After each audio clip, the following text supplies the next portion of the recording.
Hi, I'm Emily. Born to Ava, a once glamorous model, and Jake, a guy who knew his way around a camera, I was supposed to be their golden ticket to keep the lavish lifestyle they were scared of losing. Look at her, Jake. She's perfect. That face could relaunch my brand, Mom said, hovering over my crib with that calculating gleam in her eyes. I was too young to remember, of course, but she'd repeat that story like a broken record as if proud of her foresight. Dad, a man of few words, snapped photos, turning our home into a studio. Just one more, Ava. She's tired, he'd often mutter during those endless sessions. Nonsense. She's a natural, aren't you, baby? Mom's voice was sugary sweet when she wanted something. It worked on everyone, Dad included. Growing up, I hardly noticed the constant clicks of the camera or Mom's relentless ambition. It was just how things were. My playdates? More like photo ops, with Mom directing every pose. Smile more, Emily. No, not like that. Think princess, not playground. She'd instruct, eyes darting between me and the lens. I tried to please her. Always tried.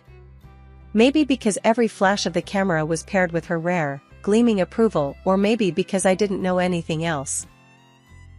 Dinner time was no different. We didn't talk about school or friends. It was always about branding, shoots, and Mom's new ideas to keep her followers hooked. Eating healthy is not just good, it's marketable, Emily.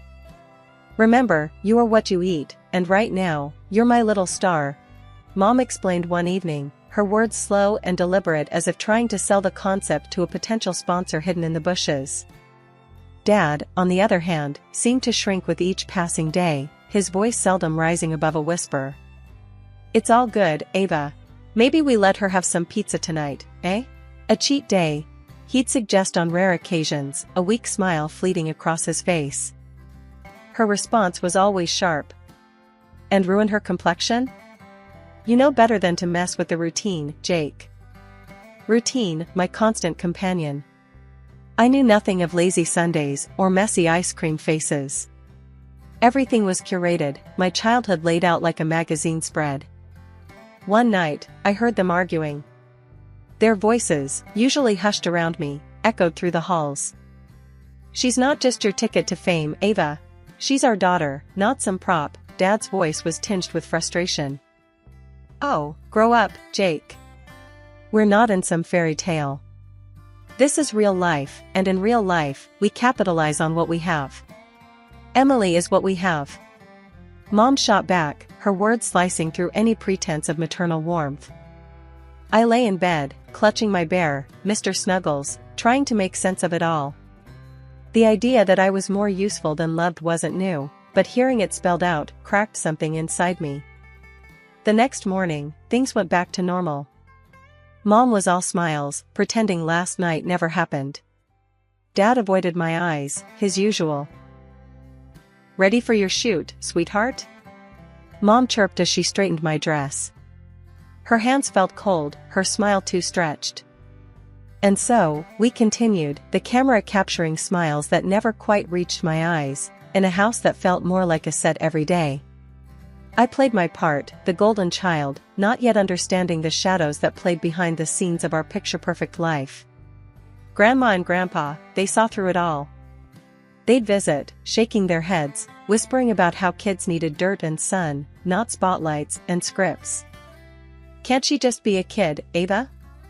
Grandpa would grumble as soon as he stepped through the door, his brows furrowed in disapproval. Mom would force a smile, her patience thin. Dad, times have changed.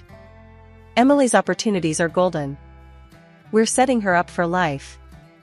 I'd watch from the corner, clutching a doll I wasn't allowed to dirty. Their visits were my only break from the constant clicks of Dad's camera. He'd put it down then, his face softening.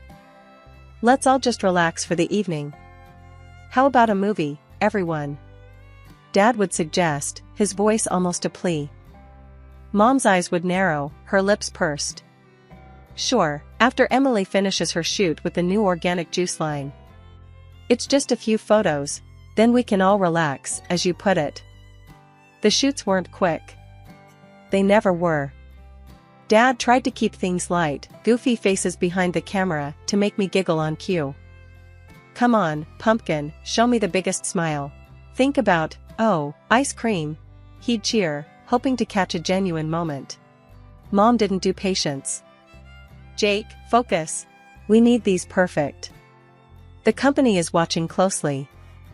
They want the natural, happy child, not some sugared-up toddler. The arguments got more heated when the camera was off. Grandma and Grandpa would try to steal me away for a weekend, desperate to give me a taste of normal. Ava, she should come stay with us. Just a few days. Let her run around, play in the mud. Grandpa would argue as he put on his coat, ready to leave but not ready to give up. And what? Miss a casting call? No, Dad. We're not risking opportunities. She's fine. Mom would snap, her words final. It wasn't all bad. Sometimes, in the quiet mornings before Mom woke up, Dad would make pancakes, drizzling extra syrup and letting me toss in handfuls of chocolate chips. Don't tell your mom. He'd wink, the secret sweet between us. Promise. I'd giggle, the syrup sticky on my fingers, the moment light and free. But freedom was always fleeting. As soon as Mom's footsteps echoed down the hall, it was back to business. Hair brushed, face washed, and dressed in whatever outfit she'd laid out. In those days, I didn't understand the weight of sacrifice or the price of the path laid out before me. I only knew the routine, the constant push, and the clear understanding that my childhood wasn't really my own. It belonged to the brand, the image, the unspoken sacrifice of what could have been. When the sickness hit, it came without warning. One day, I was posing for a yogurt ad, all grins and giggles. The next, I was burning up, my body a battleground. Mom panicked, but not in the way you'd hope. Her first thought wasn't about getting me to a doctor, it was about how many shoots we'd have to cancel. Ava, we need to get her to the hospital, now. Dad was pacing, his voice edged with a panic I'd rarely heard from him. Just a minute, Jake. Let me think. Mom snapped back, her phone in one hand, probably scrolling through her calendar. Think? She's burning up, Ava. This isn't about your bloody schedule. Dad's shout would have scared me if I weren't so out of it. In the hospital, they said it was polio. I didn't really understand then what it meant, only that it was bad, really bad. Mom's face went white when the doctor explained. But she's been so healthy, Mom muttered to herself more than anyone else, her face twisted in confusion and anger. Mrs. Dawson, Emily wasn't vaccinated against polio. It's extremely rare nowadays because most children are vaccinated. The doctor explained gently, a look of sympathy across his face. Dad looked like he'd been punched. Not vaccinated? Ava, what, why? Mom's lips thinned, her usual defense rising quick. Don't you start on me, Jake. It was a choice we made. I was moved to a room, wires and tubes hooking me to machines that beeped and blinked. Days turned into weeks. I missed the sun, my sketches, even the annoying flash of Dad's camera. Mom rarely stayed long. She'd come in, sit for a bit, her foot tapping relentless on the sterile tiles. Emily, you need to fight this. You know how much is riding on you getting better, she'd say, her voice tight, like she was negotiating a deal instead of comforting her daughter. More than anything, I wanted all of this to be just a bad dream, to wake up in my bed with Mr. Snuggles tight in my arms, ready for another day of pretend. But the nightmare was real, and it wasn't just the sickness. It was seeing the strain on Dad's face, hearing the impatience in Mom's voice, feeling the distance grow between who I was and who I was supposed to be. Can't you just sit with her? Dad's voice would rise sometimes when he thought I was sleeping. She's scared, Ava. She needs us. She needs to get better. Sitting and coddling isn't going to fix her, Jake. Mom's reply, always sharp, like a slap. Days blurred together, each one a repeat of the last, beeps, whispers, and the heavy weight of knowing that to Mom, I was a project failing to meet its deadline. 2 years of my life blurred into a continuous loop of bed sheets, window views, and the ceaseless ticking of the clock. Bedridden, I became a fixture in my own home, an inconvenient piece of furniture rather than a daughter. Mom's irritation grew with each passing day, her frustration palpable every time she had to tend to me. Changing my diapers or washing me, she did it all with a grimace. "This is not what I signed up for," she'd mutter under her breath, her hands rough, her care lacking warmth. Dad tried to compensate. Every evening, he'd come into my room with a fairy tale book in hand, his voice a soft echo of better times. "Let's escape to a kingdom far away, Emily," he'd whisper, trying to lift my spirits as we dived into stories of brave heroes and far-off lands. But the daylight hours were long and lonely. Left to myself, I found solace in drawing. My sketches became my silent rebellion, my hidden diary. Crayons and pencils were my companions, crafting scenes far different from the sterile room I was confined to. I heard Mom's complaints, her selfish frustrations. She was tired of wearing the same outfits to parties because the money had dried up. "I'm stuck in last season's wardrobe while you lie around," she'd yell, her voice echoing off the walls, filled with a bitterness that cut deeper than the loneliness. Grandma and Grandpa saw the toll it was taking on me. They'd visit, laden with worry, their faces etched with concern. "Let her come stay with us for a while," Grandpa would suggest, his voice a gentle plea. "She needs a change of scenery, needs to feel loved." But Mom would have none of it. Absolutely not. What would people think if they knew I'd shipped her off to her grandparents? My image as a mother is at stake. Her voice was shrill, tinged with desperation. Her tantrums became more frequent, a testament to the crumbling facade of her once glamorous life. Dad's response was to retreat further into his shell, the bottle his only solace. Nights were filled with the sounds of Mom's crying fits and the clinking of Dad's glass. When I turned 8, a flicker of hope emerged as I began to slowly pull myself upright, leaning heavily on the bedpost. But one leg didn't cooperate. It was thinner, shorter, a lasting reminder of the illness that had ravaged my body. Mom dragged me to countless doctors, her face etched with a mix of hope and fear. "Is there nothing you can do?" she would demand, her tone sharp as she addressed the specialists. "I'm sorry, but these are post-polio complications. There's not much we can do to reverse this," the doctors would explain, their faces somber. The realization that I would never again be the perfect model child hit her like a storm. Rage replaced her initial shock. At home, she turned that rage on me. "Look what you've done to yourself," she'd scream. "If you hadn't been so careless, none of this would have happened. You've ruined everything." Her words stung, and I'd retreat further into my sketches, my only escape from her relentless blame. My drawings became darker, a mirror to the turmoil inside me. Yet, they also held a strange beauty, a testament to my endurance and my spirit, which refused to be crushed. Nights in my room were long and silent, filled only with the scratching of my pencils against paper as I lost myself in drawing worlds far kinder than my own. My comics became my sanctuary, a place where I was the hero, not the victim. "Why do you even bother with that stuff?" Mom's harsh voice would slice through the quiet as she barged into my room. "It's not like it's going to get us back on track. You should be focusing on something useful." I learned to just nod, not trusting my voice.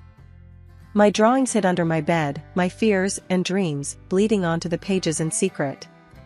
I had no friends to call, no schoolmates to lean on, my world was confined to these 4 walls. And the only connection I had to the outside was through my online classes and occasional, whispered phone calls with my grandparents who seemed to be the only ones who cared. One night, something changed. It was late, and the house was quiet, too quiet. That's when I heard it, muffled screams from downstairs. Heart pounding, I limped to my door, easing it open just enough to peek through. "I can't do this anymore, Jake. Look at her, look at what she's become." Mom's voice was frantic, laced with disgust. "I can't stand to look at her anymore." Dad's response was slurred, tired. "She's still our daughter, Ava. We can't just throw her away." "That's exactly what we're going to do," she snapped back. "Here, give her this and make it look like she ran away. Maybe some robber will do us a favor tonight and get rid of the geek." Dad's steps were heavy, his presence larger as he approached my room. The door creaked open, and there he stood, a silhouette of the man he once was, his eyes sad, his breath heavy with alcohol. "We're going for a drive, Em," he muttered, avoiding my eyes. I could only nod, my whole body trembling as I followed him out to the car. We ended up in a part of town that even nightmares would hesitate to visit. Dad stopped the car, and his next words were barely a whisper. "I'm so sorry, Emily. I don't know what else to do." He handed me the phone, his hands shaking. "Keep this with you. Please forgive me." Then he left, just like that. I stood there, alone, the cold biting through my thin pajamas. My hands clutched the phone like a lifeline as sounds of distant fights filled the air. But they made one mistake, they left the SIM card in the phone. Shaking, I dialed Grandpa's number. "Grandpa, please, you have to help me. I'm scared. I don't know where I am." "Hold on, Emily. We're coming. Just stay hidden and keep the phone on." Grandpa's voice was firm, a promise in the dark. I hid behind a trash can, my body shaking from fear and cold, waiting for what felt like an eternity. Every noise made my heart jump, every shadow a monster in the dim street light. Finally, headlights swept around the corner, and Grandpa's car came into view. They had never driven so fast, and never had I felt so relieved to see them. Grandpa and Grandma rushed out, their arms wide open. After they rescued me, Grandpa and Grandma drove straight to Mom and Dad's house. They were furious, their anger crackling through the air like electricity. I stayed in the car, but I could hear the raised voices even from the driveway. "You've gone too far this time, Ava." Grandpa's voice boomed. "Please don't tell anyone," Mom pleaded, her voice cracking with fear. "Think about what they'll do to us." Grandma was relentless. "You're not fit to be her mother. You're signing over custody, Ava. Today."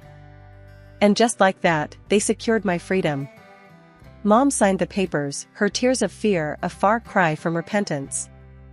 Dad was silent, his head bowed, the fight gone out of him. Life at Grandma and Grandpa's was peaceful. They had a small, cozy house with a big backyard and a garden that seemed enchanted, bursting with colors and life.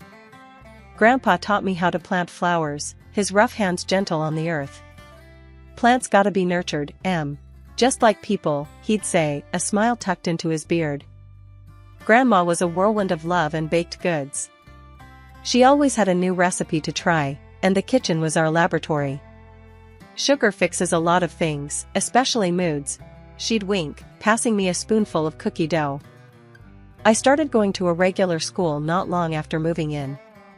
I was nervous, limping distinctly, self-conscious about my leg. But to my surprise, the kids were kind. They didn't stare or whisper like I'd feared. Instead, they were curious, accepting. "Wanna play with us?" a girl named Lucy asked during recess one day. "Sure," I replied, a grin breaking over my face, surprised by the simplicity of the moment, how easy it felt to just be a kid among others. Art class became my refuge, where I truly flourished. Mr. Hernandez, the art teacher, noticed my talent right away. "You've got a real gift, Emily. Ever thought about showing your work to the world?" he encouraged. Taking his advice, I started posting my drawings online. It was just a few sketches at first, but soon, I had followers, a community of people who didn't just see the drawings, they saw me. They understood the stories I was telling through my art. Evenings at home were my favorite time. After dinner, we'd sit on the porch, Grandpa with his pipe and Grandma with her knitting, the day winding down around us like a soft blanket. "Life's good, isn't it?" Grandpa would ask, looking out at the garden bathed in twilight. "It's wonderful," I'd answer, leaning against Grandma, feeling safe and loved in a way I hadn't known was possible. At 19, life threw me into a new chapter, art school, with a scholarship that recognized my talents. The girl who once sketched in secret was now a known name in the online art community. Even my characters jumped off the pages, finding their way onto comic book covers and city walls as graffiti. Enrolling in art school was a dream realized. It was my chance to dive deeper, to explore the roots of artistic expression through classical training. "You're going to rock this, Emily," Grandpa said on the day I received my acceptance letter, his eyes gleaming with pride. "Yeah, kid, show 'em how it's done," Grandma added, always quick to throw in her fiery support. The campus was buzzing with creativity, a place pulsing with potential. My first day felt like stepping into a larger world, one I was eager to explore and influence. Studying was intense, but fulfilling. I absorbed techniques and histories that made my work richer, more grounded. My professors encouraged experimentation, leading me to blend traditional methods with my unique style. "You have a rare gift, Emily. Your perspective is refreshing," Professor Ames noted during a critique, his words bolstering my confidence. Parallel to my studies, I organized an exhibition of my paintings. It wasn't just an exhibition, it was a narrative display, telling stories of overcoming and becoming. "Each piece tells a story, doesn't it?" a visitor remarked during the opening night, her eyes tracing the lines of my largest canvas. "Absolutely. Each stroke has a part of my journey," I explained, finding joy in sharing my vision. The local media caught wind of my story, intrigued by the artist who conquered personal and physical challenges to create. They filmed reports at the exhibition, interviewing me about my work and life. "Emily Dawson isn't just an artist, she's a phenomenon," one reporter said as the camera light blinked red. I walked through the exhibition, my special shoes, and sometimes a cane aiding my steps. I wasn't hiding my limp, I was owning it. "You turn adversity into art," an art enthusiast commented, pointing at my cane, which I'd painted in bright colors. Photos of me appeared in fashion magazines again, a full circle moment. But this time, I posed because I wanted to, each photo a testament to my agency and artistry. "She redefines beauty," read the caption under a photo of me, my painted cane in hand, standing boldly beside one of my vibrant murals. By the time I finished my degree, I wasn't just a graduate with honors, I was a symbol of perseverance, a living canvas of my own making. And as I walked across the stage to receive my diploma, cane in hand, the applause wasn't just for my academic achievement but for the journey that brought me there. The art gallery buzzed with chatter and the click of cameras, the air electric with admiration for the work lining the walls. I mingled with guests, my heart swollen with pride and nerves. It was a big day, the culmination of years of hard work and passion. The space was filled with my paintings, each piece a chapter of my life, a battle fought and won. Out of nowhere, the atmosphere shifted. My heart stopped for a second when I saw them, my parents. They have changed a lot. Dad looked worn, more lines on his face, his eyes dimmer. Mom's beauty disappeared, revealing her true self. I watched, frozen, as Mom made her way to the reporters who were filming. With the flair of someone used to the spotlight, she announced loudly, "I'm Emily's mother, and I'm just so overwhelmed with pride for what she's accomplished." The camera swung to her, eating up her performance. She's always been incredibly talented, and seeing all she's achieved, it's a mother's dream come true. I couldn't take it. My body moved on its own, fueled by a mix of anger and disbelief. "No," I interrupted sharply, my voice slicing through the murmurs of the crowd. "I owe everything to my grandparents. They are the reason I am who I am today." Away from the prying eyes and lenses of the media, I pulled my parents aside, my heart hammering against my ribs. Mom's act dropped as soon as we were out of earshot, her eyes cold and calculating. "Emily, darling, we need your help," she began, the sweetness in her voice sickening. "Your father has had some troubles, he's lost his job, and we've had to sell the house. We have nowhere to go. You owe us, Emily." "I owed you nothing the moment you left me on that street," I shot back, my resolve hard as steel. "If you ever come near me or my grandparents, I'll go to the police." "Don't think I won't." They knew I meant every word. Without another word, they turned and left, disappearing back into the shadows from which they had emerged. That night, after the guests had left and the lights in the gallery dimmed, I took a moment to walk through the quiet space. My paintings looked back at me, each one a testament to my journey. I had faced my past, confronted the pain, and came out the other side stronger. Back home, in the quiet comfort of Grandma and Grandpa's house, I finally felt at peace. Here, in this house filled with love and acceptance, I knew I was home, truly home.